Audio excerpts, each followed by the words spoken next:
So guys, nandito tayo ngayon sa Robinson's Magnolia ulit. Okay? Dami talagang pwedeng kainan dito guys. So kaya tayo nandito, tatawid tayo, lalabas tayo ng Robinson's Magnolia at susubukan natin ang Jiangnan. Okay?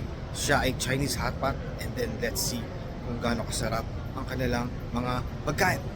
See you in a bit guys.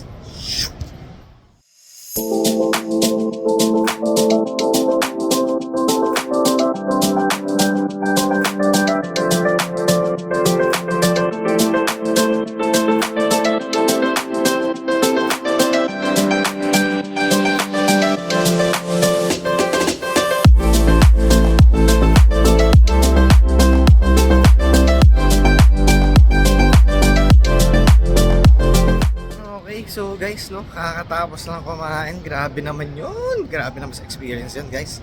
So, kamusta naman nag-Jiangnan? Okay. So, nagdala tayo ng kanilang menu. Okay. Kasi, ang dami nating in-order. So, ang mga in-order ko is, syempre, inabusin natin ang kanilang melted beef. Yan. Yan ang isa sa pinupuntahan dyan sa Jiangnan. Okay. Yung unlimited melted beef. Tapos, kumuha rin ako ng Wagyu cubes. Okay? Kasi yung Wagyu cubes, alam naman nating malinamnam yon at malambot. At isa sa mga tanyag, sikat na uri ng beef. Okay? Tapos, kumuha rin ako ng kanilang barbecue Taiwan sausage. Yan. Tapos, kumuha rin ako ng, syempre, mala samgyupsal na datingan natin. Kumuha rin tayo ng marinated beef. Yun yung manipis na pagkakahiwa ng kanilang beef. Which is kadalasan pag sa mga barbecue grill, yan ang ino-order natin. Okay. Tapos, yung soup base na kinuha ko dun sa yin yang bowl. Okay. Yung sa yin yang pot pala. Sa yin yang pot is yung original soup, and then kumuha rin ako ng mild spicy. Yung mild spicy guys, hindi siya mild, maanghang talaga. Sumayad pa lang sa dila ko yung isa sa mga bowls, yung sa mga niluto natin do sa hotpot. Ay, maanghang siya guys, maanghang. So since napag-usapan natin ng bowls, ang in-order ko doon guys, hindi na yung mga pangkaraniwang lobster ball, mga ganun. Ang in-order ko doon ay yung kanilang salmon fish ball. Okay? Yun yung bilog na may may mga hibla-hibla ng salmon guys. Tapos kumuha rin ako ng crab fish ball. Okay? Napakamalinam na malambot yun guys. Okay, nung naluto. Sobrang lambot. Kaya medyo tumatak sa akin yun.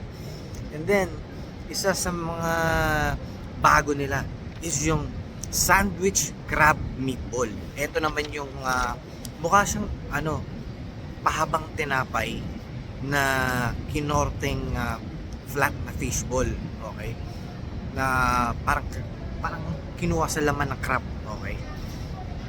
Ngayon, finlaten yon. Then sa unang kagat, guys, it's very gelatinous. Tapos nasa loob yung pinaka parang crab fat yung nasa loob nun guys eh.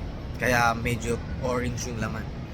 Tapos kumuha rin ako nung kanilang bago red na squid cheese ball.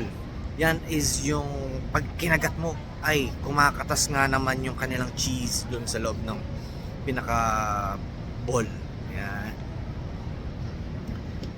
Tapos guys, umorder din ako. Okay? Isa pa doon sa mga meat nila. Umorder ako ng pork belly. Tapos yung US beef. Okay? Yung US beef ang talagang tumatak din sa akin guys. Kasi ang nipis niya. Tapos ang dali niya lutuin. Tapos ang ganda-ganda pa ng timpla. Pagkakatimpla dun sa pinaka slice ng beef. Napakamalinamnam. And siyempre, may isang part doon na exotic na talagang naintriga ako. In-order ko yung pork brain. Yan. Yun yung kung makikita niyo sa una, yun yung parang bilugan. Okay? Bilugan na parang ulo ng alien. Okay? So, nang-intriga ako doon. Una, parang, tigas mukhang matigas to So, ang ginawa ko, inihaw ko siya. And, ayun na.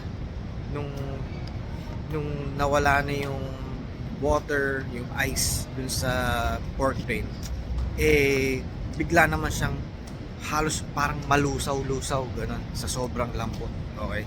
So, dun sa mga may hilig sa balot, you can try that. Itong Jiangnan, guys.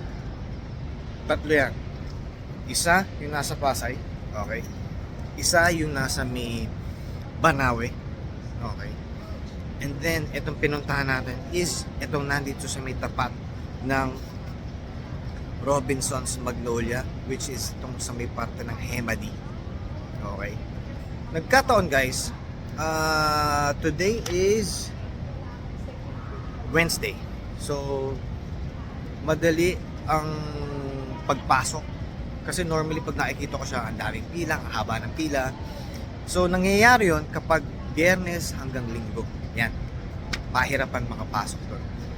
So, kung gusto niyo siyang ma-experience ng maganda-ganda, hindi hassle yung pila, makapasok agad. Monday to Friday. Oh, I should be corrected pala.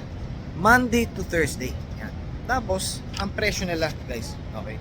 Ang presyo nila for the hot pot, $5.99. Okay? Yan ay pag Monday to Thursday. Tapos, kapag Friday to Sunday, tapos pag holiday at special day, yon ay nagiging $699. Okay? Guys, sulit. Sulit yung ibabayad nyo doon.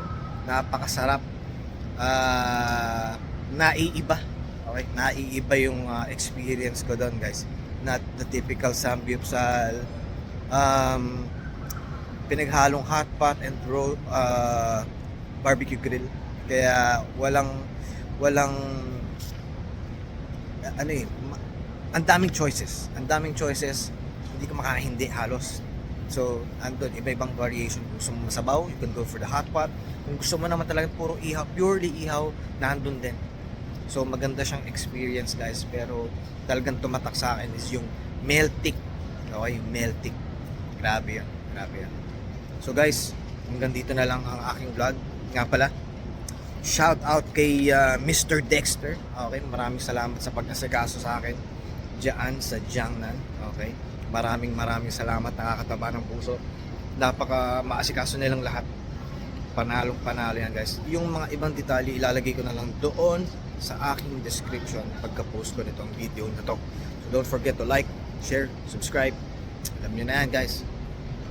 See you in the next vlog, guys. Peace out.